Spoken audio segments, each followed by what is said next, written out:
Welcome to this May 13th Finance and Capital Finance Committee meeting. We appreciate the turnout tonight. Everyone is here. We're packed, full house. We're live streaming as well, so thank you for coming out. The first thing on our agenda is to look at the minutes from last meeting, March 18th. Were there any questions or anything about our last minutes? Any additions, corrections?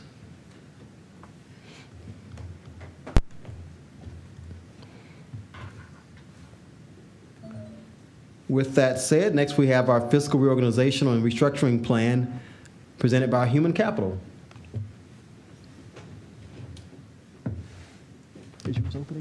So if you don't mind, can Mr. Perry, we have a little system going on here to make sure, because we have multiple presenters tonight. So I just want to, you can see the agenda. The finance topics are that fiscal, as you just mentioned, the reorganization and restructuring plan. And then we also have a presentation from the Athletic Facilities Committee. Then we'll do a quick recap of our levy recommendation, and then make sure that you're aware of any events that are upcoming. So without further ado, I would, in the former meetings minutes are attached, but Dr. Robinson will introduce this fiscal reorganization and restructuring plan, and then those that will present in more detail. Whenever you want to play it, you can play it now.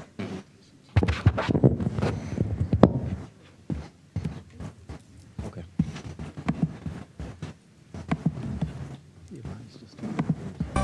Keeping our mission in focus. Over a century ago, our city's leadership pioneered publicly funded schools, reshaping the educational landscape. Today, the pulse of Akron beats in sync with the evolution of what's at its core, public schools. They are more than just buildings. They're beacons of hope, centers of learning, and communities coming together.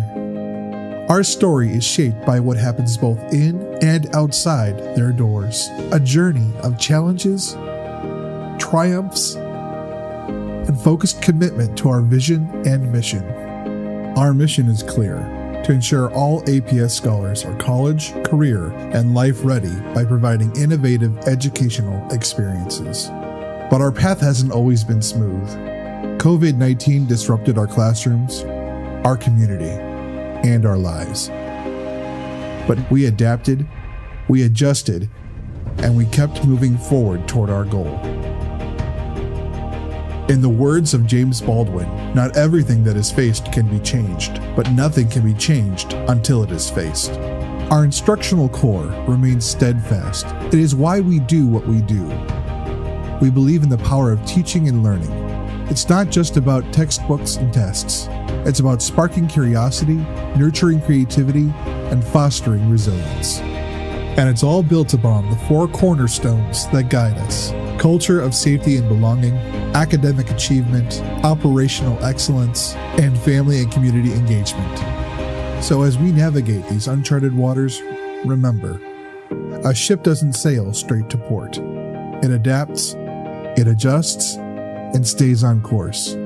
We're charting our course, guided by excellence, compassion, and the unwavering belief that education changes lives.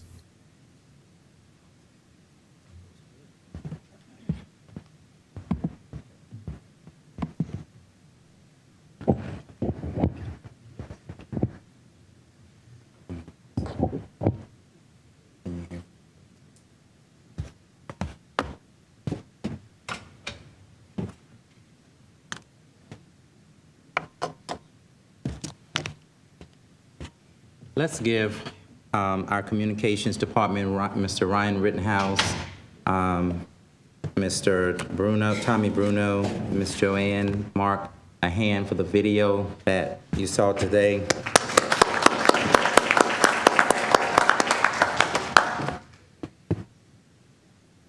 Today, I address you with a strong sense of purpose. I've led our team in thoroughly examining our district's operations and finances. Together, we have left no stone unturned in our efforts to ensure fiscal stability and operational efficiency, all while maintaining our focus on the core of instruction and upholding high standards of excellence for our scholars. I tasked my team with conducting a comprehensive review, but also looking closer at what is working and what needs adjustments. We have carefully evaluated what is working well, identified areas needing improvement, and areas that we can no longer financially afford to continue. While these decisions are difficult, they are essential to ensure the ongoing progress of our school district. I want to thank the Human Capital and Labor Relations teams, members, Ms. Yamini Atkins, Human Capital Executive Director, Mr. Mike Deffenbow, Director of Labor Relations, Ms. Judy Newser, Benefits Manager, and Patty Russell, Human Capital Compliance Specialist. Their insights and collaboration with our finance team, our communication team, building leadership, and my senior leadership think tank have enabled us to make informed decisions that prioritize fiscal stability and operational efficiency while upholding our standards of excellence in instruction. Many of my team members will recall our late night budget meetings we had as we collaboratively worked together. Each of us here today shares a commitment to excellence. Despite the obstacles that we face, I'm confident that together we will overcome them and continue to provide the highest quality education for our scholars. At this time,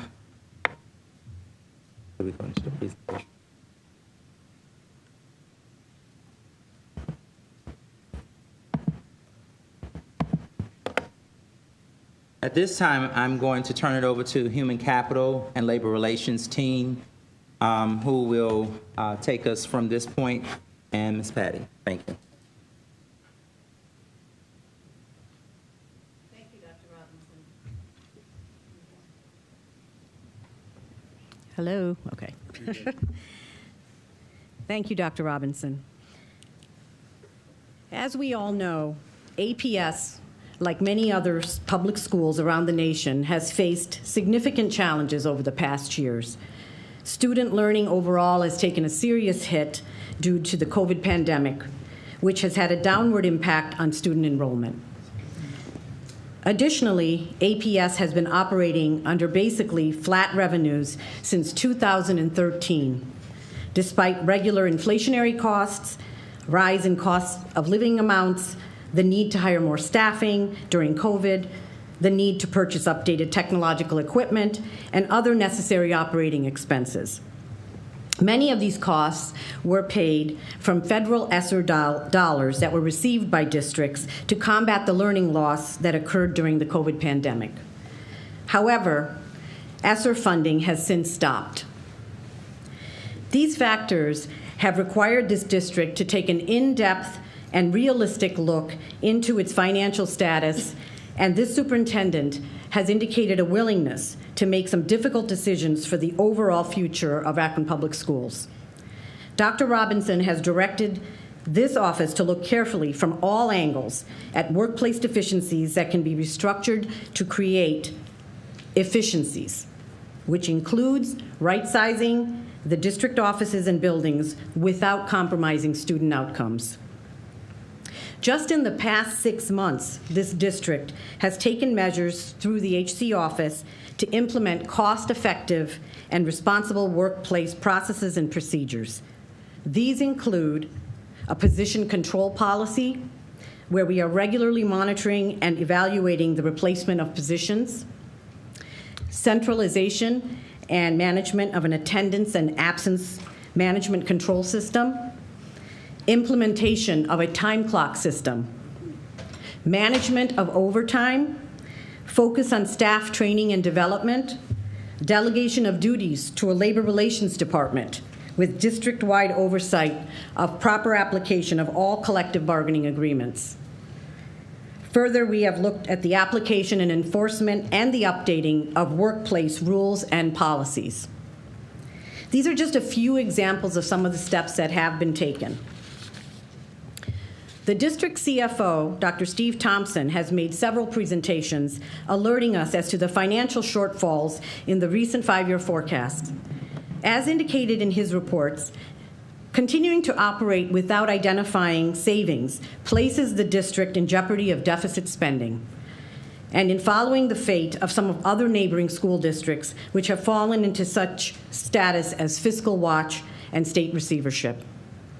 In order to avoid the situation, the Department of Human Capital has reviewed centralization of services, accountability, processes, and other workplace efficiencies, which were described earlier. However, further steps must be taken in order to meet the fiscal reorganization and restructuring plan goals that are needed to maintain a responsible fiscal school district. Before we dive into the details of the savings plan that I will present, I want to make some important points. The first point I would like to just talk about, and I actually am going to ask Dr. Carla Chapman to please come forward. We have met with Dr. Chapman. She's our Chief Diversity Officer of the district, and the concept of equity revolves around every aspect of what this school stands for and what we do. And we have asked Dr. Chapman to review our plan and to share her thoughts with all of you. Good afternoon, everyone. I wanted to just share our approach to the equity lens that was used as we were considering the redistribution of staff resources and funding in our district related to redistricting and right sizing. And so I always like to lead with the way we approach this work is to be as research oriented and best practice oriented as we can be. And so the 4 source documents that were used as we were having our equity conversations were the Global Diversity, Equity, and Inclusion benchmarks developed by the Center for Global Inclusion, the Ohio Department of Education's Equity Gap Analysis tool, which also lays out benchmarks and standards for being equitable in our decision making. We also applied the research of authors and those who study education equity and some central questions that we ask, and also the local equitable access report. And here are the things that I really wanted to know more about as I had discussions with Ms. Atkins and her human capital team. I wanted to know that we would maintain a commitment to equitable student access in the classroom so that we did not compromise student learning supports. Wanted to make budget decisions and collaborations with those who are most impacted by those decisions, including principals, union leadership, and department heads. Wanted to ensure that we would continue to have regular reviews of district challenges in light of the decisions that we're going to make around reallocation of resources, and then to also conduct reviews on the current use of our funds. And Superintendent Dr. Robinson, if you want to share even today your stance on creating a committee around review of contracts in our district to ensure that we are fair and equitable in how we award and allocate funds related to contract services. Thank you, Dr. Chapman. So in our earlier meeting today, we discussed contracts and what the process is going to be moving forward. So there will be a committee that I'm going to assemble together that will review all contracts that we have for the district, how we go about getting those contracts, who those contracts are awarded to, Now, we do have state processes that we must follow, which that work is under the leadership of Ms. Deborah Folk. But the committee is going to work along with Ms. Folk to ensure that we are being fair and equitable, that we are being fiscally responsible, that we are following state guidelines and procedures as it relates to the processes that we have to go through. And then they will bring that information to me, and at which time then it will be placed on the board docket for the board to vote as they normally would do. This was just an additional piece that we're putting in there around accountability. And so members of that team will rotate in and out. And that's only because if it doesn't deal with their department or division, that they won't necessarily be a part of that committee. But if it is, they'll join the committee so that they can give voice to the area of for their department or division if it's something that deals directly with them. Okay. Thank you. Thank you, Dr. Chapman. Thank you, Dr. Robinson. The other point that I wanted to talk about before we begin is the concept of attrition in the workforce. And attrition generally looks at the review of those individuals that have left the schools due to resignation, retirement, and other reasons that they may have left. And those positions that are left create vacancies. During our review of the entire district's staffing levels, that was a factor that was a forefront of our decision-making in terms of being able to we can identify savings from those vacancies by not filling them rather than having to affect an individual. So those were factors that you will see in the numbers that come up. So I wanted to bring that to your attention up front as to what attrition is. The other point I want to make is that I would like us to understand that this is a very fluid and an evolving process. As people resign and retirement occurs, staffing numbers and savings will continue to be adjusted. So this is an ongoing adjustment as we look at these numbers, at which we continue to monitor and evaluate. But the point I want to also raise is that this plan is about transformation. So the focus should not be solely on the fact that we are looking at reductions and eliminations of jobs. That is only part of what this is. Therefore, you will be seeing some new positions, repurposed positions, and changes and restructuring of departments, and that will be brought to the attention of the board in the future.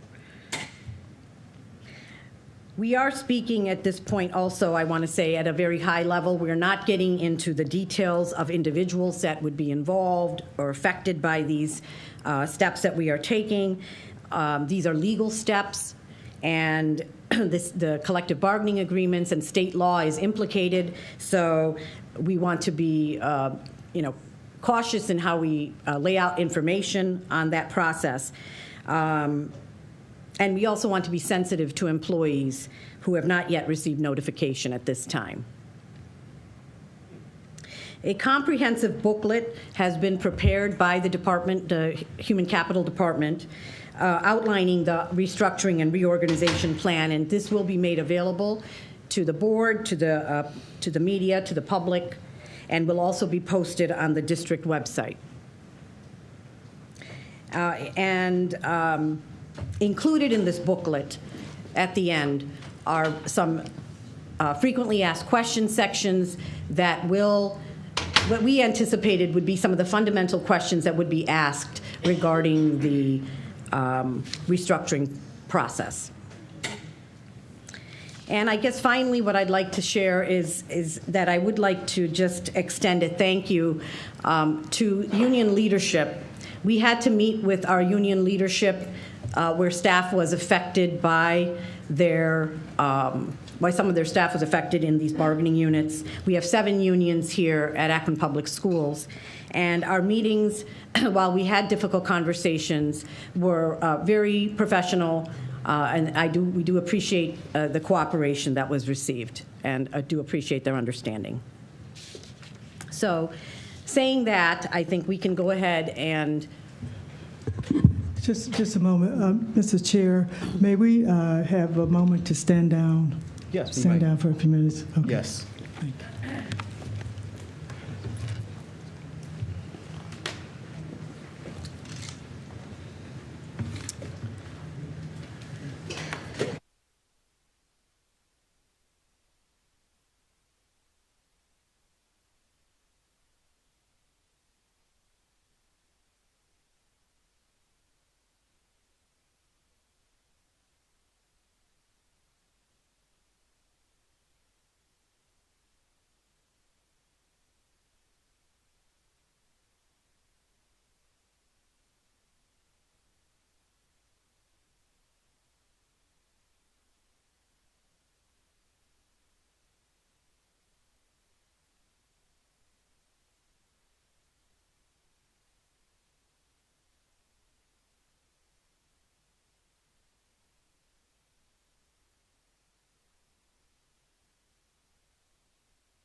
We're back in session now.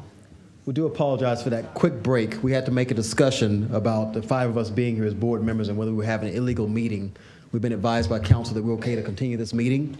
We'll start where we left off.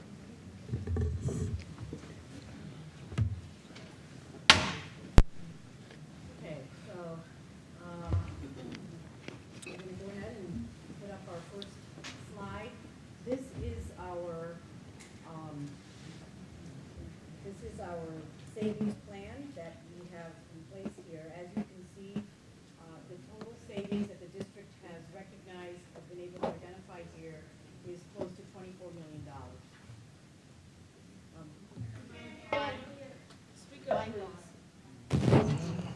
Okay, sorry about that. As we can see from this slide, the district has put up here, this is showing all the different departments and divisions that the district has reviewed and has been able to recognize a savings, identify savings in the amount of close to $24 million. $20 million of that is towards a general fund amount, which was a targeted amount that was presented by the fiscal office, and close to $4 million of that is from title and grant funds. I will point out that attrition, while these numbers are here, attrition played a very big role in the savings that were realized through these numbers. So as I explained about attrition earlier, that played a big factor in this. This slide shows the, can show really how all the different approach was taken in terms of looking at all the different groups that were affected and reviewed. It is the breakdown of the job reductions based on each employee group that is being identified here. Overall, the recommendation is to reduce staff in the Akron Public Schools by 6.11% across a variety of impacted groups. I will point out, as a point of note, that first recognize that these numbers are an equitable approach to this, where some numbers or where you see reductions are higher, that is relative to the number of employees within a specific group. So also administrators and teacher groups percent-wise were affected very similarly in terms of reductions.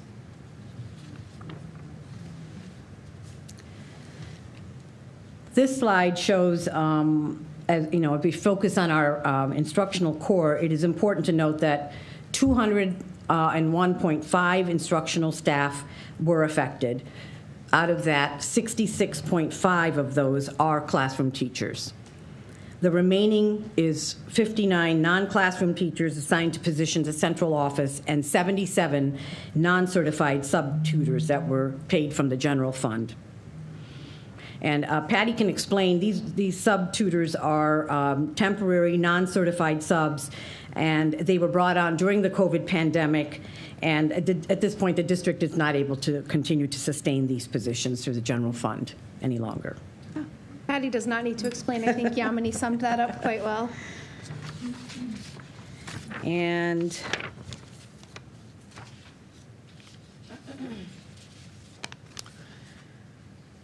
this slide shows the impact of attrition and and the role that it played, a very big role here in the savings that were viewed.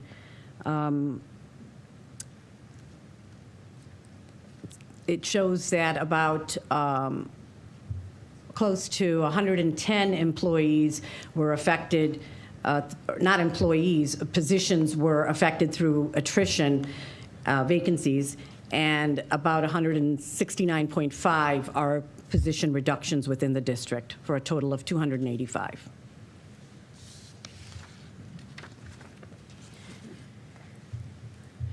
And, finally, I just want to point out that fiscal responsibility is key for our community credibility. And the quote here is from our Blueprint of Excellence under Cornerstone 3, which is Operational Excellence, Objective number 4. And I'll just read it. Akron Public Schools will evaluate and optimize operational efficiency by strategically repurposing existing positions and creating new roles, ensuring alignment of responsibilities to enhance overall effectiveness and efficiency within the organization. And I think that is what we stood true to in our review of these recommendations. Thank you.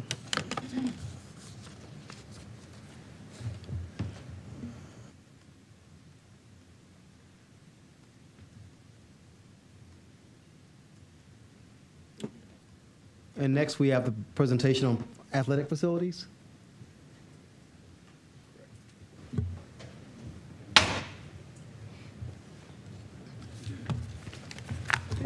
Mr. Chair, just so is it the idea of the chair to have all of the presentations and then questions? Yes. And would that be questions from the board members and the public, or from the committee members and the public? Where does the public fit in? Let's do it all at the end, once we get the presentations done. You want to do it all at the end of the presentation? Well, I think the problem with that is that memory. So I don't know if individuals can remember everything that's been said. Do you have anything in writing?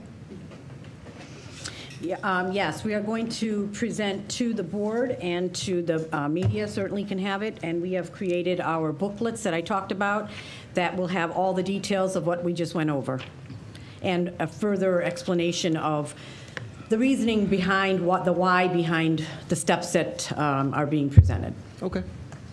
So we'll take questions now then. Go ahead, Ms. Jackson. Thank you, Member Sykes, and thank you, Chair.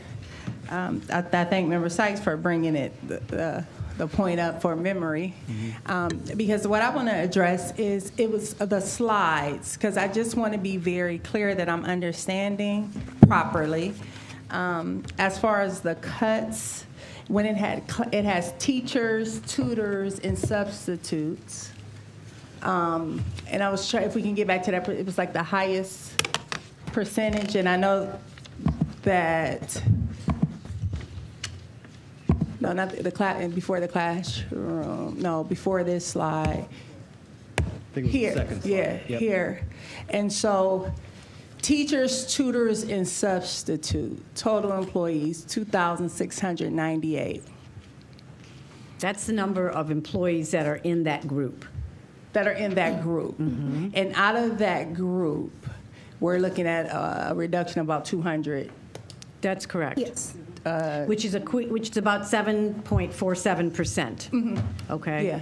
Okay, and then on the next slide, so we have 200 teachers, tutors, and substitute. So then this number of positions eliminated, which is about 32%, so about 66 positions. And these positions, are these classroom direct teachers, tutors, things that touch the learner directly? So if you look at the slide, we've broken it up to classroom being 66.5, non-classroom. No. Yami, I just want to worry about classroom because I worry about who impacts the student. Okay. So I want to know about So classroom is okay. 66.5. Okay. Mm-hmm. And so that 66.5 then correlates with the 201 number on the previous slide? Yes, because this is a breakdown of that 201 number. Okay, great. Okay, so, yeah, I think out of all of this, I see, because, you know, I like when they make the comments that we don't make widgets, right? And I said, but we do cultivate minds in classrooms. So when we start cutting positions, I think the last thing to cut, like if we can get as lean as possible, is that whoever directly impacts learning and impacts students should be the last and the lowest of the cuts, because we are in the business of educating children. So I understand, and I heard you about that this is done with fidelity, and it was some comparison with administration. So that's where I'm kind of just perplexed. And I may be unclear, I may be missing something, but a lot of teachers, especially when we can't fill classrooms with teachers already, where can we, you look a little perplexed. I'm saying when we are short-staffed and when we don't have permanent positions. We're not short-staffed in terms of classroom teachers. We are looking at, We're not? I'm just asking because when I go through my booked cluster, sometimes on any day it could be about 20 subs in the building. In booked my cluster, where I visit. well, that's a different question about whether there's there's absence that needs a sub. But in terms of actual allocation of teachers to a classroom, we are, I believe that we are not short, we don't have a shortage of teachers for classrooms. Okay, so these long-term subs that are in these positions and things like that, the reason I'm asking this because I'm wondering, are those going to be some of those cuts? Those teachers that you're saying aren't short, but have been those positions filled by long-term substitutes, or the earlier slide about cutting those who were like non-certified. What does that look like for the? Yeah, go ahead. I think Patty's going to try to answer that. So in regards to the types of questions you're asking, there is a lot of attrition that comes into play with these types of reductions. When we're doing this type of process, two things are looked at. It's the attritional processes, like those vacancies, retirements, and resignations. And then the other thing we're looking at is the licensure areas that are affected by the recommendations and making sure that we can match those up. So a lot of times they do align. Now you will have some, licenses that are very specific to the nature of a course that might not be aligned to one of our teachers. And that would be a reason why there would be a long-term sub continuing in a certain type of employment. But for the most part, long-term subs are identified as an attritional vacancy. So if a long-term sub is in a position, that position is actually considered a vacancy or an attrition reduction and not an affected staff member. Angela, do you have anything else to add?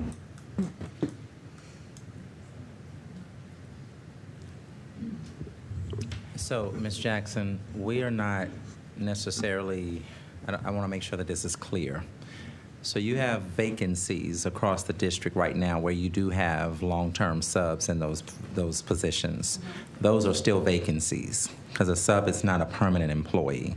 They're a vacancy. Okay, pause, right? 1 second. Thank you. Yes, okay.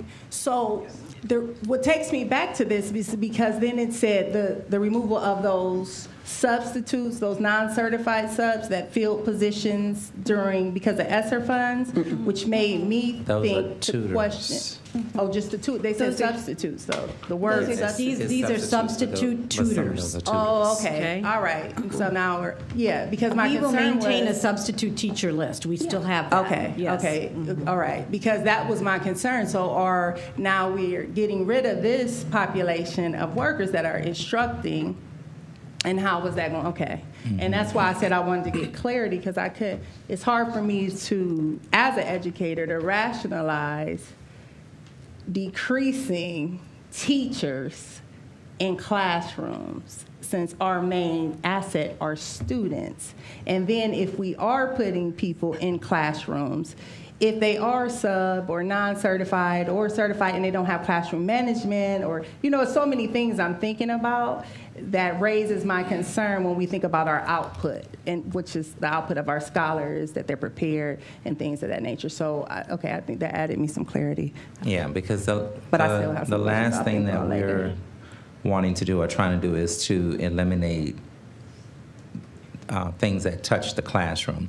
There are some things that connect to the classroom that we may not be able to afford to continue, but the goal is to make sure that that's the place that we touch last. And so when you have openings, substitutes in that are long-term subs, that is still a vacancy because if a certified teacher comes along, we're going to have to hire and will hire the certified teacher, and perhaps there's somewhere else that sub could continue to work. within our district, especially if it's in a critical shortage area, like the sciences or the maths, special education. Okay. From a budgetary So you will perspective, I think Give it's me one important to second, Doctor. remember that. Doctor, give me I'm one sorry. second. So you will see that, and what Ms. Atkins is saying is that, you know, we know that we do have classrooms in the district right now that have vacancies, but there might be a long-term sub in it, but it's still a vacancy until we can find a permanent teacher. So you will have some of those. I mean, we have this is a national shortage of teachers across the board, and we're going to continue to do what we can to grow teachers, to work with our universities, but when it comes to like the tutors, that was purchased with ESSER money. And so that's not something that we can continue on the general fund. We'll still have some tutors, but those tutors will be out of title funds. But the ones that were purchased with ESSER on the general fund, we can't continue to afford to pay for that. Thank you, sir. Yeah, I understand that. Because I know months ago I asked the question is, how are we measuring impact and effectiveness of the things we put in place with ESSER funds, such as tutors and aides? And I haven't seen that yet to be able to then like gauge, and I talked about the audit of like different things and systems that we're spending money on. What are the teachers saying? Is it being fully utilized? Because can we trim the fat in those areas too and really see, you know, where we can have the greatest impact from the lens of the teacher that's interacting directly with the learner? Because teachers are superheroes. So I just wanted to add to your, you know, just so when we looked at this, I do want to say that we we spoke with you know, we got information and feedback from principals, from the directors of the departments. This was done in collaboration with discussion with them as to where we could identify some of these savings. So these were discussions that were made to determine how we could least impact the classroom. But it did not mean that we would not affect any, you know, we still needed to have some cuts that were made, but we did this, as I said earlier, to do it in a way that would not compromise student learning. So we expect that to still continue and you know, be able to go forward based on our recommendations. Okay, thank you. Were teachers at this meeting? The teachers? Okay, Madam, Mr. Chair, could you conduct the meeting? Yep, Dr. Thompson. Thank you. Just quick points that I think we all need to understand that makes education different in terms of its comparison to maybe industry, for example. So of our $370 million budget, about $310 million of it is people's salaries. The rest of those dollars are very difficult to trim. How do you trim fuel? How do you trim the ability to pick up our students? How do you trim the electric bill? You know, all of those things make it very difficult. 84% of our budget is people. So while I think they took great effort to circle the wagons around the classroom, that juxtaposed against the fact that since 2021, we've added 400 staff members with declining student enrollment. So when we have declining student enrollment, then we also lose dollars. So it only exacerbates the challenge, the fiscal challenge that we face. The reality is the district needs to make adjustments almost every year as long as student population continues to decline. That would just be competent business sense to do that. And so those positions, the reason it swelled so much was because of student learning loss during COVID, which we all understand is real, still exists. I suppose it probably will until those kids age out, probably. But that was $10 million that was used for ESSER money that transferred to the general fund.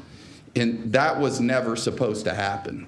So again, more pressure on the 5-year forecast coming from those realities. And that's why, unfortunately, our first-year superintendent finds himself in a difficult position because that's the reality that we face as a district.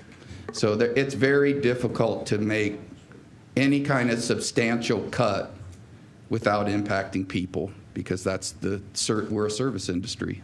It's unfortunate. Dr. Mono, you had a question? Yes, thank you. And thank you all for this presentation. I know last Monday when we said that this was coming, I said it's hard, we've seen this, we've had as much time with this as anyone else in the room has, so it's hard to come up with good questions on the spot. I'm trying to digest this from my colleagues and everyone as we're learning of this. But the table that's on page 9, I don't know what slide it's on because I don't have these slides, but the table that's on page 9 here, here we go. I think this kind of stuck out to me based on the conversation. We have here the vacancy and the eliminated. So I was wondering, and I will ask 4 questions in a row because sometimes it's hard to jump in here. So as many of these questions that can be answered, because I don't know when I'll get a turn to ask questions again. The vacancy versus eliminated, my first question is, does this say that in addition to the vacant positions, another 66 positions are being eliminated on top of that, as far as the people, as it was said, the boots on the ground, the people who work directly with our students? The second question is, what does this do to our estimated student-teacher ratio? Are these from specific programs? Is it across the board? Do we know what grade levels we are having? And then the last question is this permanent, or is this something that is going to be communicated that is levy contingent? So after this, are we at a 33-to-1 student-teacher ratio, but if the levy passes, we might come down to a 20 student ratio, something like that? So let me... I was just going to make one point, is that understand that these employee groups are not all teachers. We're talking about the entire district. These are all different groups, and several units are here, bargaining units are represented here, OPSI, AACP. So, understand that this is not just teacher information. That is one group amongst all these groups that have been affected by this. So I want to make that point clear. So, but go ahead. So let me, I want to... I specifically meant teachers. I know. Point of order. Yeah. Madam Vice Chair, please recognize who has the floor. Yeah, Dr. Robinson. So I wanted to address what Dr. Molinar was saying about the, if we have a levy. So right now I want us to not think about the levy for just a second.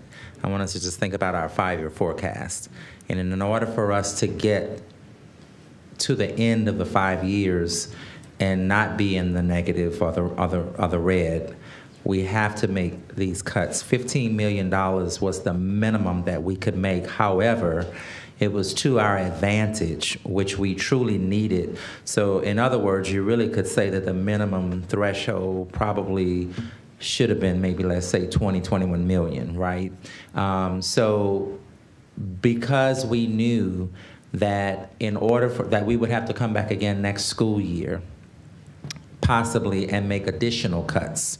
And with or without a levy, we still may have to come back and make additional cuts. We won't really know that, and I'll be able to assess that until the end, until the end of the year. We certainly have not had a levy in 12 years. So we're still trying to function as we did 12 years ago with the same amount of money, except we have less students. And we don't have the same number of students anymore. So, but we were still, with COVID, it exacerbated things. We had funds to do the things around learning loss and to support our kids and our families. Well, we don't have that anymore. We don't have the ESSER money anymore. You can expect that in coming into this next school year, you can expect to see class sizes a little higher than they perhaps were this year. And that may increase again the following year and to the maximum if we perhaps are not able to get a levy. But right now, you might expect to see that as we are restructuring and reshaping this district and trying to get it right size to where we can still function, still offer viable resources and supports for our kids and to our families and our parents without taking away everything and not having anything to market our district with. So that you could expect. Thank you. But this is not something, I'm sorry, Mr. Chair, this is not something that we didn't know about. We knew about this long before I came here. Since I'm here, it's mine now, and I have to own it, and I do. But we knew about this even before COVID, that in 2019, we were getting ready to make significant, severe cuts in the district. We were up for a levy around 1920. But because of COVID, the district didn't do a levy, didn't go after a levy because we got the COVID money. Well, we probably should have still went after the levy as well. However, it was unknown times. No one knew what was going to happen in terms of that. So that's understandable as to perhaps why we didn't do it. But now we do have to go for a levy. And now we don't have any COVID money. So we have to make cuts because what we essentially, everybody in every school district in the United States is going through the very same thing. And essentially what happened is you take stuff off of the general fund. Excuse me. You're not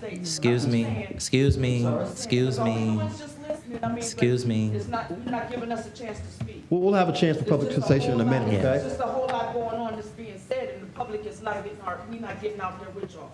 And that's not fair. We will have a chance in the meeting for public participation. That's all I'm saying. I ain't trying to start no problem, but we just can't be sitting here just listening if you're not going to hear us too.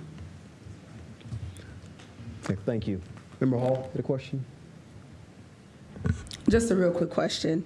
So out of 2,698 teachers, tutors, and substitutes, how many of those teachers that are still on teacher salary work here at the administration building? And I'll do like Renee, I'll just ask my questions real quick. How many of those work here in the administration building? I know we talked about, you're working on that and things like that, but also how much overtime is being paid to the teachers that are here at the administration building that are not teaching in the classroom but are still on teacher salary? And one more question is, how many teachers will be affected in the administration building that are teachers that should be in the classroom still on the teacher's contract will be affected out of that 66 teachers, tutors, and substitutes? Yeah, we can answer your first question. As to the cost of overtime costs, we are not able to present that here today. We did not, in terms of who's used overtime, we've not done that review for this meeting. But you can probably answer in terms of which ones are classroom versus teachers that are non-instructional. Right. So overall right now, it is identified that there is 201.5 positions in AEA, which is our teachers representative union, that are impacted by this presentation. Of those 201.5, 66.5 of those teachers teach in the classrooms directly with our students. 58 of them are non-classroom teachers, which means they are assigned to positions outside of the classroom and are not teaching students instructionally on a regular basis. And then 77 of those members are non-certified substitute tutors, which we spoke about earlier, is a type of licensure that the state of Ohio made available to help combat some of the learning loss during the COVID pandemic. We have been paying for this group out of our general funding, and that is why this group of non-certified temporary substitute tutors has been identified as well. So just to be real clear, and don't mean to cut you off, trying to make this short. Sure. Out of all of the 66 teachers that will, the 201 that will be affected, how many teachers that are still teachers that work down at this administration building that are not in the classroom but are considered teachers will be affected. So Is it should- just the 58? They're included in there, but we can't say that We they're can't- all from this building. Right, we can't give specifics about the 58, but that does capture. But how many teachers still work in this administration building? Well, so Summer, That- one of the, I'm sorry, one of the things we're trying to do is we want to give you this overview, but more details in terms of those affected. That's why I said up front, we did not want to get into the details of location and you know, we have not sent out notices yet to the individuals. So to preserve that, you know, level of sensitivity to the employee, we will have that information out, you know, next week. But at this point, we just wanted to identify the breakdown of classroom versus non-instructional teachers, recognized teachers, contracts. If I could summarize, Yamini, you're saying that they'll be notified next week and you can give us the information after you tell them? That's correct. Okay. Are there other questions at this point? Point of order. Could you have, I'm sorry, what? could you have? We'll have public in a minute. We'll have public. I just wanted to ask that you. Yeah, in a minute, we'll have public You participation. got to identify who you are. Who, me? No, anybody. We don't know who you are. Okay, any other questions at this point? Okay. Thank you.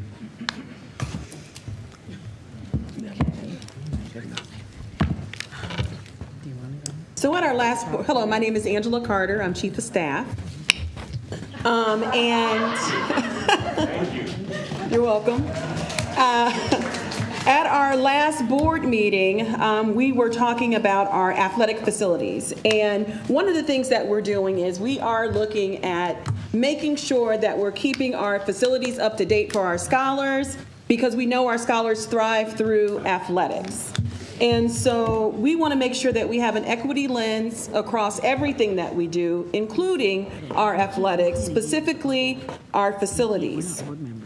And so this presentation basically is connected to Cornerstone 1, which is culture of safety and belonging, and then also Cornerstone 3, which is operational excellence and commitment. We have Dr. Chapman from our Diversity, Equity, and Inclusion Office. We have Deborah Folk, our Executive Director of Business Affairs, Larry Johnson, who's over our Talent and Organizational Development, as well as he has worked closely with our athletics department and our building principals, because he has recently exited the school supervisor position, and so he is very familiar with our athletic needs.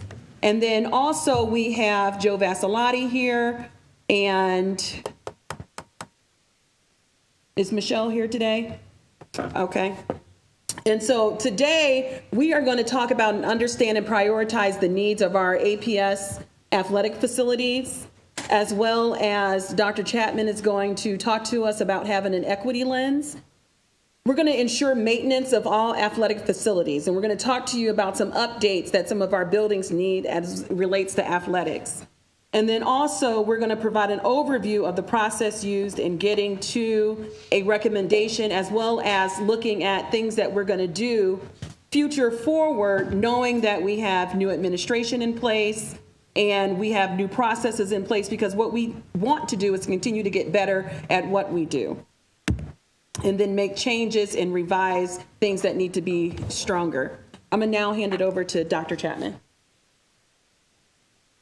All right.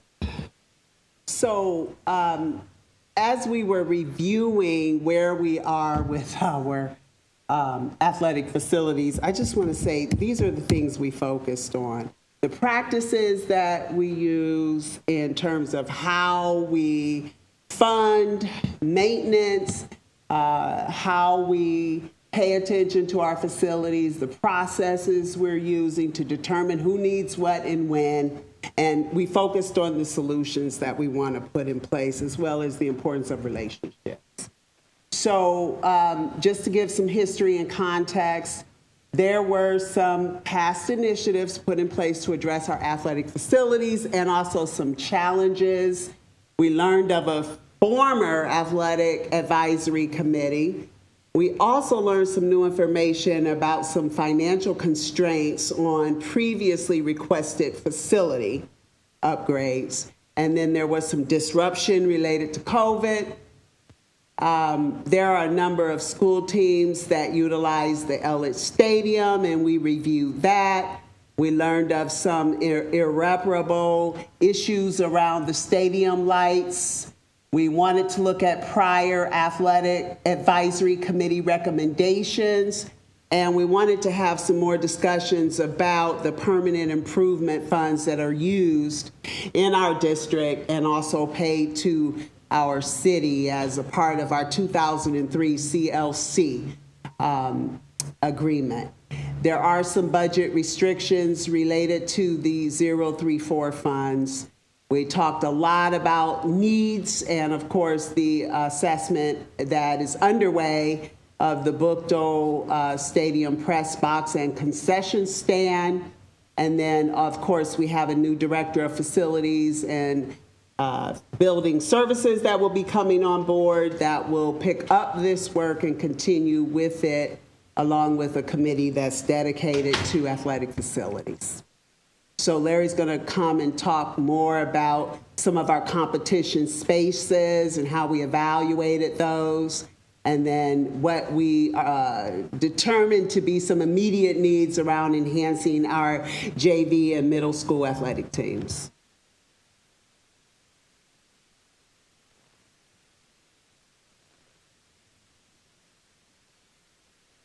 Okay, so this is what our group discussed, and these are some of our findings.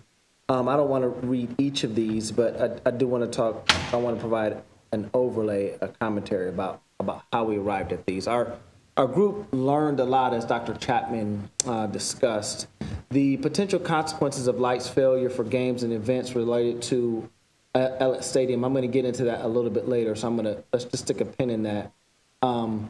A lot of this information that you see here regarding the lighting and some of the things that are happening, there's a time constraint on this, and I'm going to review that as we look at this, as we look at our plan, as we look at our comprehensive plan.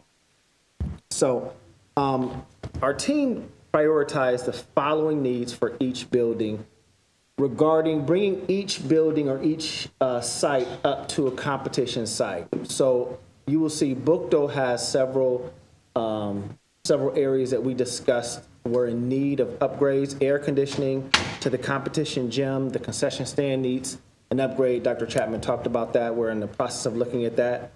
Stadium lights are required at Bookdo with their beautiful new turf stadium. An upgrade for the track. Those are all the priorities that the committee identified for Bookdo. The next on our list was Garfield.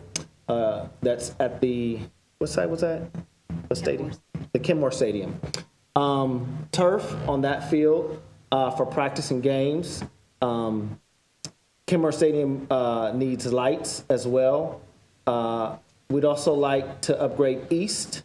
We'd also like to upgrade that track, the turf for a new turf field, and more bleachers. Now, we'll be looking for a budget line in this, but that is not the time for this. There's funding associated with all of these requests.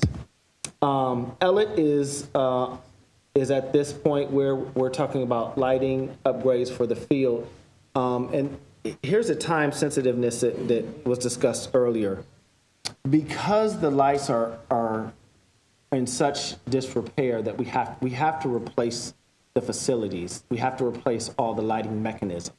And in order to do that, it's a 3-month timeline from the time we get approval, from the time we get board approval. So it will take our staff and the vendor. We'd have to go in, tear down, or remove the lights that are there and prepare for upgrading the lights. Hopefully we can get that done. It's a 3-month process.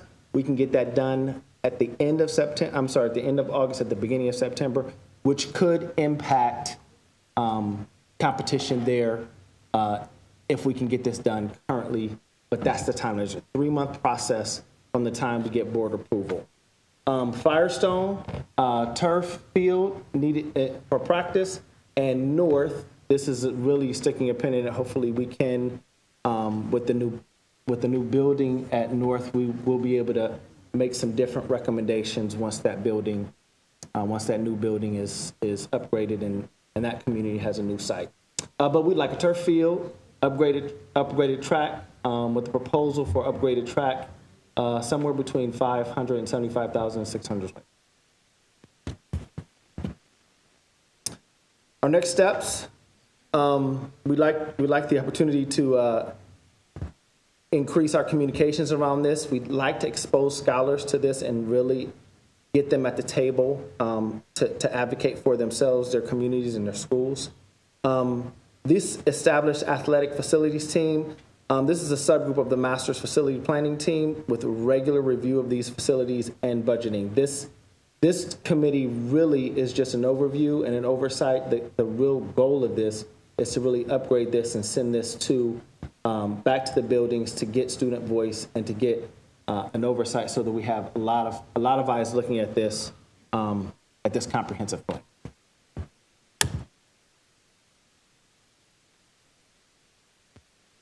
Are there any questions? Are there any questions or discussion? Yes, for the team. at the table. Yep. Thank you. Thank you for this presentation. Also, I don't have access to these slides. Could you? So I don't know which slide it is, but can you go back to maybe that one? One more? One more? Nope, just kidding. That the first one at the table. Doesn't matter. Perfect. Okay. So all of these items that are, our desires, our lists, our wants, and things like that, are these items already accounted for in the 5-year forecast? Are we receiving this in the 5-year forecast? Or is there possibly, I wonder if there could be like another column of like priority level for these? These, in this list here, these are the priorities for these buildings. Depending on what the budget is, we'd make some adjustments to this. So let's just say for funsies that Dr. Thompson allocated $1 million per year for our facilities management. We would take that $1 million each year, and we would start with these priorities: Bookville, Garfield, and East in this order, depending on the cost of those things. So if we had $1 million, we would upgrade, for example, we would upgrade the air conditioning at Bookville, we would upgrade the concession stand, and we would look at upgrading the stadium lights. So it's not just an order by building, but it's all of the bulleted items within each building in order as far as prioritization. Correct. Thank you. Other questions at the table? I do. Member Hall? Thank you. When you say upgrade the concession stand at Bookville, can you explain what an upgrade is? Yeah, but by upgrade, we mean raise, redo. There's running water that needs to be there. There's a press box that's in dire need of repair. So if you've been to the Bookville Stadium, if you were at the press box and you worked your way all the way down right below it, that whole structure needs to be. So instead of upgrading, we're talking about getting new, right? We're not talking about build on from what we already currently have, which we know is totally out of order, unusable. We're going to rebuild. That's our plan. That's our proposal. Okay, because when you said upgrade, yes, upgrade to me is like, we putting lipstick on something. It's more than paint. It's more than paint. We'd like to provide an upgrade to the facility that is required and is needed, that is appropriate for that facility. Okay. Any other questions? How much was that? What was the dollar amount for the? We don't have one. We talk somewhere in the realm of $400,000 for the concession. Okay. Any other questions or discussion at the table? President Autry? I don't know how I got at the podium to respond. I'm not sure I don't know either, but actually, but I appreciate it, and I appreciate that you're here. It's no secret that I've been involved with this topic for many years, so I'm surprised that you're not up here. She's on her way, depending on what your question is. Okay. I mean, I mentioned this, I believe, at the last board meeting. I feel like this information is old to me. I know I've heard this information for probably at least 10 years. at least 10 years. And so, once again, I say we have to get to a point. We seem to be able to find a way to advocate for certain schools to get their needs brought to this table. And now here I am again hearing, well, we got to get student voice. They're the ones playing on it. So when I was out in the community volunteering, I don't know what more you want to hear from them. And so we have to get to a place where we acknowledge that the issue is not what these priorities are, because I think we've known for quite some time. But when is this district going to truly act in equity? And I know we can dress it up and make it look and sound nice, but the regular, average, everyday person just wants to finally see it, for us to stop talking about it. You know, I volunteered in that concession booth, so I am completely clear. I've been clear for the last 10 years, and it's disappointing that this district is aware that that concession booth and press box has been there since the 50s. Yet we still have we need another committee and student voice. So that's just unacceptable to me as a board member, and while I'm here, it's time to do something different, to get something different. So that's all I'd like to say. Is there something you have, Ms. Folk? She asked me if you could answer. I just wanted to this was a very active discussion last week, and we had to pull a lot of research.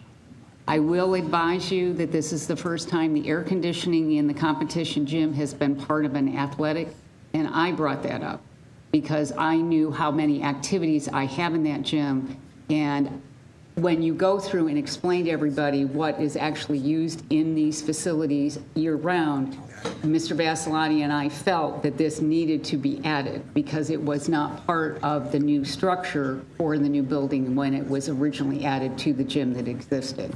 You have air conditioning in the auxiliary gym, and you have air conditioning at Bookville in the middle school gym because they were new builds. But this was something that Mr. Basilati and I actually did. So to Ms. Autry's ideas that we were knowing of some of this, absolutely. But again, you need to talk about the funding and what is available. And part of our committee discussion last week was, how do we set aside some of the actual funds dedicated to athletics facilities only? Because what appears to have been involved, other than new construction, is the fact that there is a standard budget set available, but it depends on the priorities within the year as to how the budget goes to maintain all the type of the facilities, whether it is a roof, whether it is a safety fire alarm. There's never been a dedicated amount just for athletics. And I went through that history in trying to prepare for this meeting last week. So to that point, one of the proposals, as Dr. Chapman said earlier, was, is there a way, and we took the average year over the report that you saw when I provided it to Equity, took out all the donations that came, and it came to about $900,000 over the last 8 years that we spent. We actually divided it. Dr. Chapman sat with us that day and did it. But the point was, it was never dedicated to only be spent on athletic facilities. So that's another proposal that came out of the committee's discussion last week. Should there be something that, I'm sorry, I obviously hit the wrong button, that would help set those aside. So as an example, to the amount that the concession stand would cost. And it's a good question, Ms. Hall, that you asked. It needs to be absolutely abated and demoed before we can even start a new construction because of its age. And that's where the architects came in, and that's where they're looking at what would do an abatement and demo. But if you only had $1 million dedicated to athletic facilities in the year, no matter where they're at, in what structure does that come and what priority do you do? Do you do, as an example, the press box for $500,000 or $400,000, and what happens to the other, say, $600,000? What could be done to the priorities that are there? I will be honest with you, the air conditioning at Bookville would be a true renovation of the HVAC system in that, and until you get into it, you don't know how it impacts the rest of the operational system. So this was a really active discussion. It was brought with a new lens of trying to bring equity through it. Ms. Autry has been very active in being a part of these discussions in the past, and I think she's correct. Student Voice has been there because some of the kids have asked in the past, why is it this, why is it that? That's how we were looking at it. But we have no dedicated funds. There is a permanent improvements levy. It's been around for many, many decades.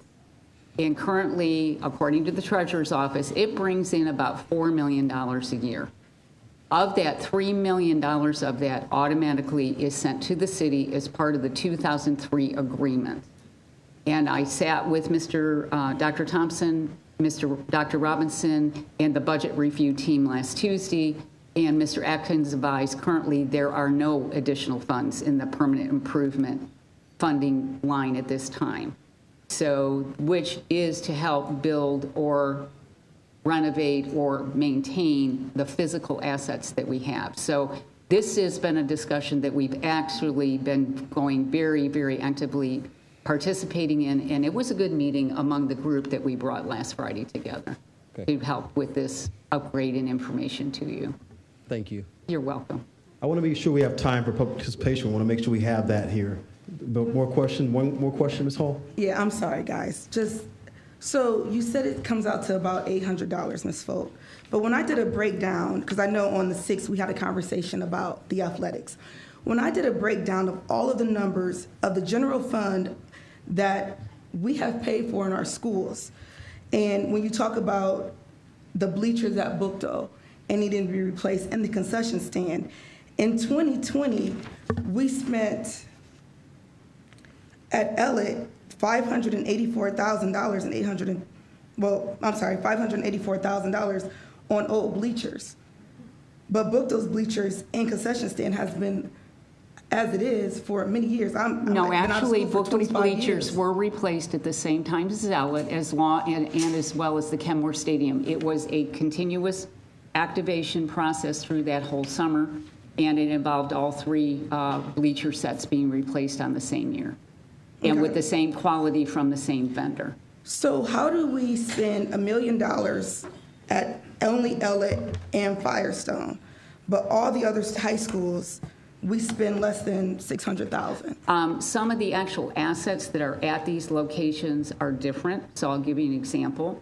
At Firestone, you have the pool that was originally built in the 1960s. During the renovation and upgrade of the building to change it from Rampart to Castle, we were able to build around the actual natatorium so we could continue to have a competition pool, but that did not include and could not include the renovation of the tile of the pool. The tile then had to come out of the pool because of its age, and that was $914,000, if I remember, for the competition pool, which is the one we have. So some of that is actually assigned to renovate or maintain the physical assets that are associated with each location. In the case of Elliott, you had 2 different things going on over the last 4 years, one of which was the building of the new school, which changed the location of the baseball field. If you remember, Ms. Hall, the original Elliott was at the corner of Wolf, facing Wolf itself. The stadium was behind it, and the baseball field was to the east of the stadium, if I remember my directions correctly. The school went in and took over the actual location of the baseball field, and per the way that this was done, we had to replace equal to what we took out, and so the new baseball field actually just got completed a year ago. So these are some of the assets that were renovated during the construction process. Member Hall, I want to make sure we get to the public participation. You have one last question? This will be long because I still don't see equality for all of our schools. Right. So I think that's like the past. No, this isn't. This is just presented. No, just presented. Oh, okay. In our equity. Oh, this is what you gave at that meeting. No, but I'm saying moving forward, we are looking at making sure that we're being equitable within our practices. And so that's why Dr. Robinson has asked for a subcommittee of the facilities planning team to be put in place to address just athletics and making sure that we're being equitable within the distribution of funds. And so and we're making sure that every school, like, that has a football field that they can play at their home school in the night too, and not just give all the money to the LA communities. Yes, absolutely, to address all of the facilities. Well, this is the first time I'm hearing it, because I did ask for updated information as of the 6th, so today I'm hearing this information. Correct. That is okay. That is correct. I think we need to tamp that one down and just it's going to be a factual process. here. There is no chance that every school, first of all, Garfield doesn't have a space to put it. Well, I'm not talking about every. Could we go one at at a time, What I'm saying guys? is the schools that have the football field, that stuff was taken from them too. When you look at it, we're not looking at it through a lens of being equal. Everything for night games are only at Elliott. It's not fair that the concessions at Elliott goes back to Elliott when there's a Firestone and an East game. Just let's make it equal. I understand what you're trying to say. You're trying to prove a point, and that's fine. But I stand here I was voted in for the residents and to fight for our children and make sure everything was equal. And I don't see that. And coming in, I'm new to this. You guys were all here at the board before me. This is still going on. So when do we take a stand? And I thank you for saying going forward, we're going to do this. But Diana's been complaining about this when she got on the board. And it's been years. So now we're taking a stand, and thank you. But we got to stop always, when I say something or somebody else, trying to make them, oh, well, you're wrong or you don't understand. We don't try enough.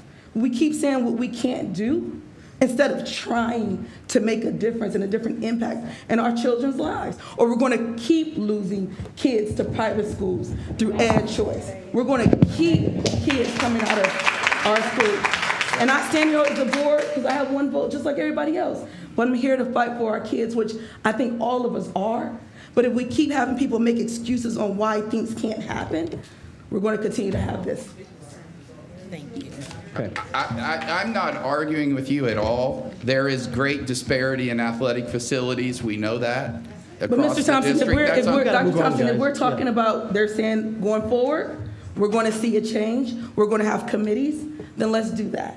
But let's do it and not keep talking about it. And don't let the new school year or 2026 come and we're talking about a committee. So thank you, Ms. Angela, for letting me know that we are going forward with looking at this and making sure that our schools are equal. Regardless if they have a field or not, we're going to make sure our kids have an equal opportunity. And 2 schools will not continue to get everything. Right. Thank you. President Alter, you have one last question? And I just want to put this on the radar because, again, we've been talking about this for so long. Bookdo's Masonry program created a whole model for this press box probably 5 or 6, 7 years ago. So let's try to utilize and incorporate them. I know there's been reasons why we seem to not be able to use our pathways, but that doesn't make sense to me. If the students at East can help repair cars, and our masonry program at Bookdo should be able to invest in their own school building. And they do have a, so that's it. Okay, thank you, guys. We got to move on, though, at this point. And now we're going to move to our public participation in our board meetings. We have several signed up to talk tonight. Participants are kindly requested to refrain from addressing topics concerning vendors, business matters, formal complaints, grievances, specific student or student records, personnel matters, and/or pending legal matters during the committee's meetings. Contributions should focus solely on matters pertinent to the committee's business. Each participant is allotted a maximum of 3 minutes for comments. However, if the topic under discussion during the meeting directly relates to one of these matters, participants may be invited to provide additional information. It is the discretion of the committee to respond or delegate further action to the appropriate personnel via the superintendent.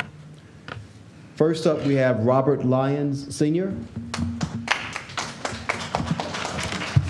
Let me just say, I didn't mean to disrespect any of the board, but it's hard to keep track of how many people that are here and who's speaking.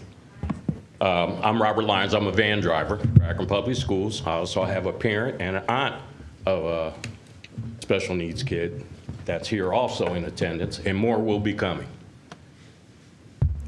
You're talking about millions of dollars, levies, cuts, whether you have a levy or not.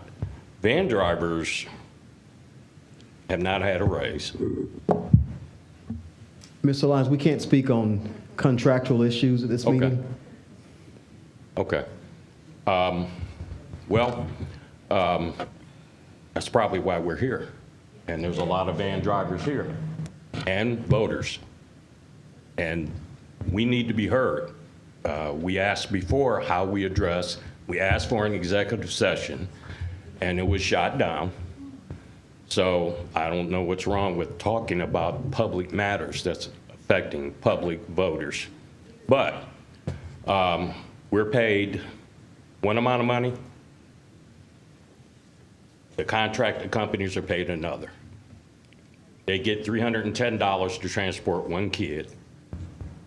We get $100 to transport 5. I don't know how that's fiscally Mr. Lyons, with all due respect, sir, not my rules. We can't discuss contractual issues at a meeting like this. So how do they get to talk to us? Because we can't talk about it. Yeah.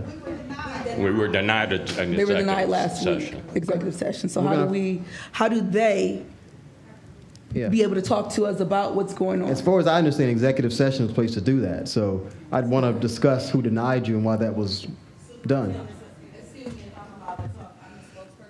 I think you're on the list, Ms. Vickers, if you want to. Yeah, I am. Okay. So this is a group, I'm sorry, these are a group of vendors, if I'm not mistaken. Correct. So there is a difference. It's not a unionized group. I'm just stating Not yet. a fact. And so there's a current request for proposals process going on, which is a legal process, which is also one of the reasons why this is not a matter that can be discussed publicly, because there's a current legal process for proposals in place. The process that we were, it's not even it's not a public bid. If you look at your request for proposals website, when I was listening to the board meeting, the superintendent stated to you guys in a board meeting that he wanted the community to be able to easily access the RFPs and that it should be a community thing. Okay, I know about the RFP because me listening to the board meeting. When I got on your website to look at the RFPs, one, you have to pay to actually see the proposal. So that's not easily accessible for any community member if you have to pay. Secondly, the RFP, the first page of the proposal states that it is not a public bid due to health concerns. What health concerns? There is no COVID. We're out of flu season. So why is it not a public bid? And the reason why we're speaking at this point is because we have no other way to communicate with you guys. I called the superintendent's office. I spoke to, I don't know how you say her name, Ruth Ryman or Riemann. And when I called there, her response to me was, she answered the phone. I said, yes, I would like to schedule an executive session. She said, may I ask who you are? I said, I am a van driver. Her first statement to me was, well, I was under the impression that we weren't using van drivers this year. And then I said, well, excuse me, I'm sorry, but transportation is passing out 24, 25 packets to us. She said, oh, well, I must have been mistaken. I said, well, I would like to schedule an executive session to speak to the board. And she told me at that time, the board does not speak to vendors and you will not be scheduled for one. So if this is the only way, because we are taxpayers as well, so our voice should be heard regardlessly, whether it's here, executive session, but we should be heard somewhere. This is completely unacceptable. And if you guys, the board members, you guys are community. You are supposed to be here to represent us. So if we, as the community, cannot speak to the people that represent us, how do you even know what our issues are? Yeah. So I vote that you board members take a vote and ask if we can be heard tonight. Yeah. You're here. So we can communicate among ourselves by scheduling a time and date to make this happen. You know, I want to get to the bottom of this like anyone else, so I want to do that for sure. We can discuss that. Let's follow up with them within this coming up week with the time and date. Yeah. Why don't we do that, Brandy? We'll submit times and dates. You can do the same when we might be available to do that, make it happen. Because so we can actually sit here and listen to what you have to say. Yeah, because you guys are spending $2.9 million in unnecessary funds, and then you guys want us to pass a levy, but when we see you being financially irresponsible, we can't support you guys, and we want to support you guys, but you guys have to support us. We will follow up. Next, we have Natalie Carmack. There's no sense in me speaking because The same, okay. I mean, I can start and you can. Yeah, we'll get that meeting set up, Natalie. We're going to get that set up. Everybody here, all my band members stand up. Ooh, this is your board meeting. Without us, you don't even have public people here. You guys gotta respect us at some point. Like, this is ridiculous. You guys can sit down. Yeah. How about Bassie Rigby? Her child goes to high school and he has Down syndrome. That's her band, that's the band. We're going to schedule a meeting. schedule that, like you guys. said, we'll schedule a meeting with you by the week it's out to hear what the van drivers have to say. Is it Bassie Rigby? Andrea Morton, okay. Yes.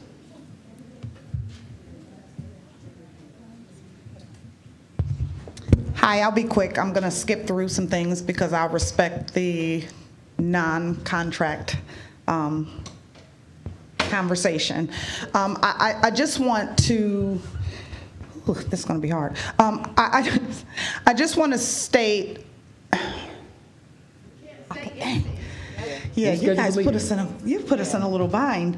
We're going to schedule that. I'm a van driver and a parent. I'm not an Akron Public School student anymore, but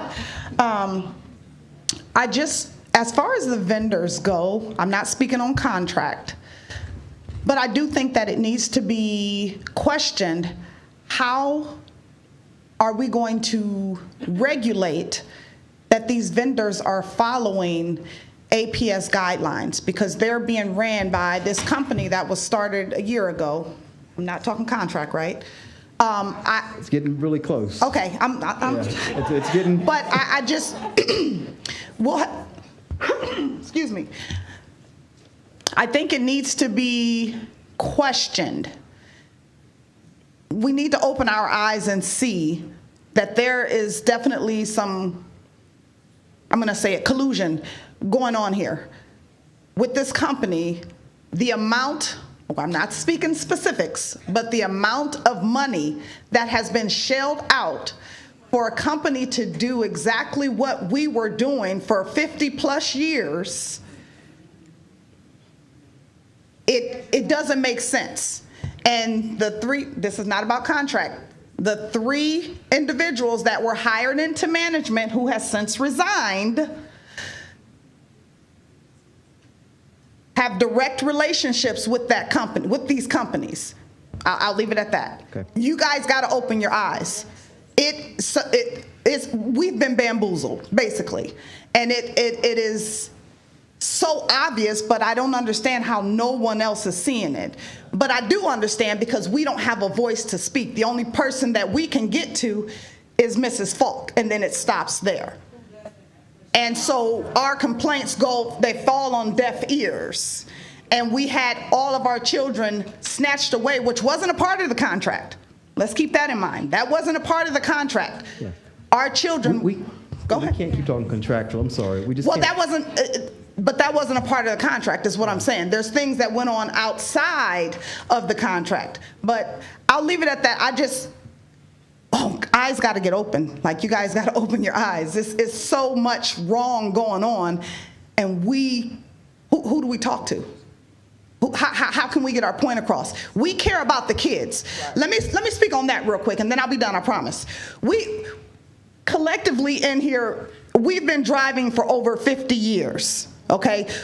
These parents know us. These parents come to us and complain when their special needs child, is being dropped off at school a half an hour before school starts, because certain companies don't understand. This is more than just a paycheck. We spend our money on these kids. Me personally, I've purchased clothes, coats, shoes for these kids. It's not just a job. These are special needs kids that were put in the hands of somebody that started a company 8 months ago. It doesn't make sense. I'm just saying, we got to open our eyes, and we got to put the children first. Yes, we want to raise, but that's not why I'm here. I'm here about the kids. Like, pay us the same amount of money. I don't care. They might shoot me for saying that, but I don't care. I want these kids to be in the hands of somebody that really cares. Okay, That's thank all. you. Next with Tonti Lewis. Is it Tonti?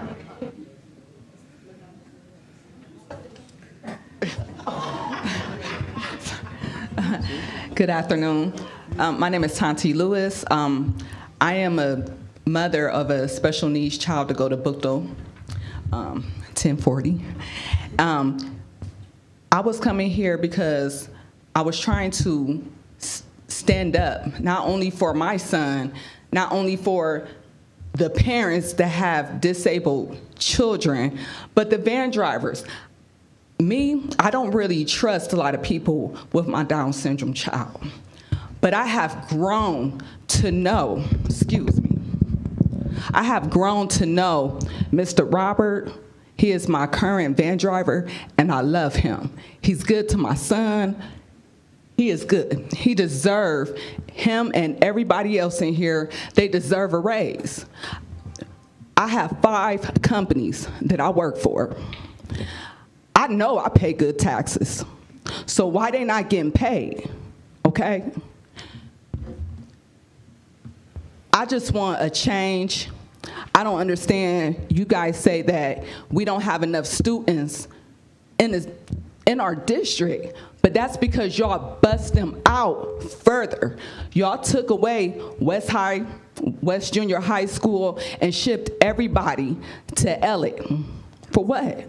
Bookto was doing good. West High School was doing good. Y'all said that the building wasn't up to code for West High School, but you put senior citizens and other people to live in there, in the same building that y'all said it wasn't good, when y'all could have just updated and kept our students that was learning here. In that area.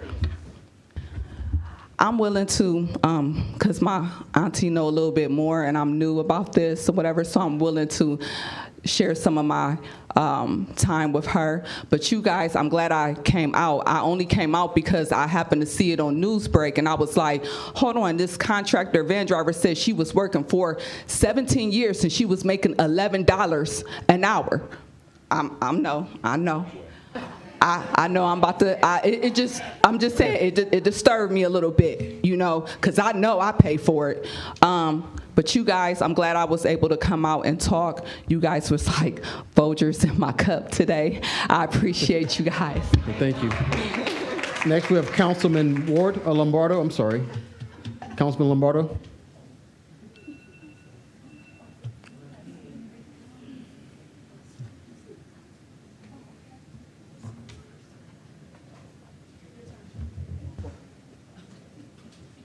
Thank you.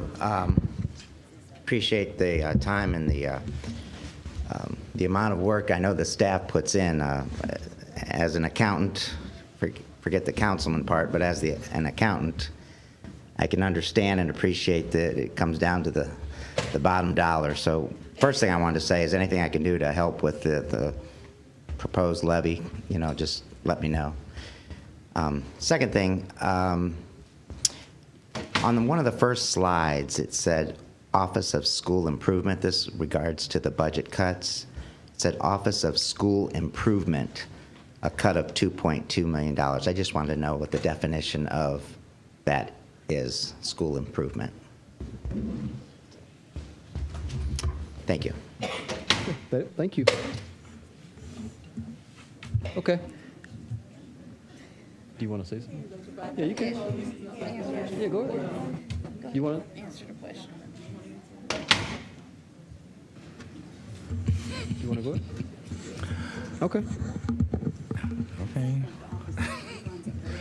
So the Office of School Improvement is the office that operates our title funds. Those are all of our Title I, Title II, Title III, Title IV funds. And so they govern that.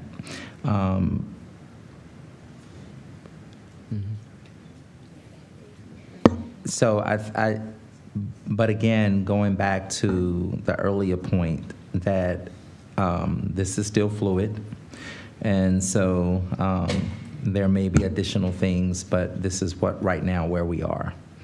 And trying to meet deadlines and making sure we've slowed down a lot of things to just make sure that we do what we're doing well and not have any issues. So, but school improvement works along with our schools on their school budgets. Okay, thank you, Superintendent. Brandy, we'll definitely get that meeting scheduled, okay? I'm sorry? Do I get a date and time? Yeah, we're going to get 3 dates. We're going to get times and dates, and you know you can reach me, so we can do that. She had her 3 minutes. She's had 3 minutes. Yeah. She's had 3 minutes. Yeah, you spoke when Mr. Lyons was speaking. I had to. That was his. He told me I could have his 1 We'll minute schedule our and 50 time, Brandy. seconds. We'll get it scheduled. I promise that to you. So last we have item 3.01, which is board member event information. Any discussion, questions, additions on that? I have 6 names here. Those are the names I read. What was your name? I can show you my screenshot. I did sign up online today. What's your name? Jasmine Wadu. I don't see it here. Yeah. I came down this morning and the lady Oh, I see. downstairs walked. Okay, go ahead. Sure? Yes. Okay. Okay, so, excuse me for having a couple of notes. So my notes said, esteemed members of the board, thank you for having me. I'm not going to get into any contractual talk. I just want to piggyback off of some of what the other drivers are talking about and what our concerns are to kind of spell that out for Mrs. Sykes as well, because in the last meeting, she said she really wasn't sure what the issues were with our transportation department. And we've all become extremely concerned about the lack of equity and inclusion within our department, even though we aren't employees of APS. We've experienced a lack of equity and inclusion, as well as some what feels like now to be discrimination and some deceptive practices that we would like to discuss in these meetings that you guys are going to schedule us for. With some of the staff members and things that we're not going to bring up in today's meeting, and some of the things that came to light for us, to some of the other moves that were made, like a secretary blocking our ability to make a meeting with your guys' board. There's been a lot of steps, including some misleading that was done on the news, I believe, when our team, as well as the public, was told that that these other providers would provide superior services in some form, and they do not. So things like that is what concerned us, because they do not provide superior services at all. In fact, we provide services for the majority of the children that ride for the transportation of the vans. So, yes, so our overhead is, anywho, we're not getting into contracts. I did want to ask, with some of the slides that we saw today, are any of these cuts including the ICOs? No. No. That has nothing to do with you all. Okay, I just wasn't sure. I saw a lot of numbers and a lot of categories. I have no clue what category we belong to, if we belong to any of those categories. Okay. Right. I did see transportation up there, but that didn't include us. Oh, okay. So, okay, good. So I'm also an alumnus of North High School. And just from my little experience there, I saw you guys make mention of the track. That's the same track that was there when I graduated in 2002? Okay, but we just now talking about it? In the early 80s. And then I noticed the disparity between the list for Bookthul and the list for the other schools. It seemed like everything all the other schools was getting was going to Bookthul too. Like, they do. So I'm just concerned about that as well, because again, in my own personal experience, it seems like North was neglected severely. And then when the levy came around before to ask us if we wanted North to be torn down, a lot of us said no. Right. We wanted North to be refurbished because there's a lot of history there. I think North is one of the oldest high schools in Akron. So that's kind of where our place was, but I feel like that's part of why it was also neglected, because, well, we'll just kind of force this, is what it kind of felt like. I don't know what y'all think. But that's the same track that we ran on in high school. It should have absolutely had attention to it well before now. And so yes, let me get back to my little notes. And so we did confirm that. I wanted to also just make a note here about something I heard here about how teachers, I wanted to include drivers, including the van drivers, do directly impact the students' learning ability and ability to get to school to learn. And so this is why we are very concerned, and again, needed to get that scheduled with you guys as soon as possible so that we could really sit down. And we're hoping that you guys don't pick and choose who you sit down and talk to, because there's 140, maybe a little more of us. And I think you guys should speak to each driver to really understand some of what has happened. Lastly, as a parent, something I also experienced, and I think that it connects because, again, I'm just seeing little connections. It just might be my little brain. COVID seemed to impact a lot of what our children are going through, a lot of what our families are going through. And I specifically experienced a wrongful truancy of my children after COVID because of the mishandling of not just the entire situation. Clearly, some of the funds were being mishandled. I think our 3 minutes is up, Jasmine. Thank you very much. Oh, is it? Yes, thank you. I ain't seen no clock there. Thank you. Are we sure? All right. Thank you. Thank you, guys. Thank you.